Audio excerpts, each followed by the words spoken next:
பொது அமைதியை கெடுக்கும் வகையிலான பேஸ்புக் பதிவு தொடர்பில் சுயேட்சை சமய சொற்பொழிவாளர் ஜம்ரி வினோத் கைதாகியுள்ளார். தேசிய போலீஸ் படை தலைவர் தான்ஸ்ரீ ரதருடின் உசேன் சற்று முன்னர் அதனை உறுதிப்படுத்தினார். கோலாலம்பூர் ஜலான் மஸ்ஜித் இந்தியா தேவிஸ்ரீ பத்ரகாளியம்மன் ஆலய விவகாரம் தொடர்பில் இந்துக்களை அவமதிக்கும் வகையில் பதிவிட்டதற்காக ஜம்ரி கைதானதாக ஐஜிபி கூறினார். பெர்லிஸில் இன்று கைது செய்யப்பட்ட ஜம்ரி தற்போது பாடங் பசார் போலீஸ் தலைமையக லோக்கப்பில் அடைக்கப்பட்டுள்ளார். ஜம்ரி வினோத்தின் பதிவு இந்துக்களின் சமய நம்பிக்கைகளை கொச்சைப்படுத்துவதாக கூறி டாங்வாங்கி போலீஸ் நிலையத்தில் நேற்று புகார் செய்யப்பட்டது.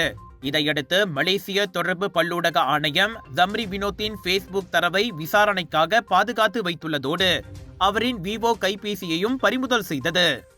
இம்மாத தொடக்கத்தில் ஏரா வானொலியின் வேல்வேல் சர்ச்சை வெடித்த போதே ஜம்ரி சர்ச்சைக்குரிய வகையில் பதிவிட்டு கண்டனங்களை பெற்றார். சுமார் 900 போலீஸ் புகார் செய்யப்பட்டும் அவர் மீது நடவடிக்கை எடுக்கப்படவில்லையே என அதிருப்தி நிலவியது.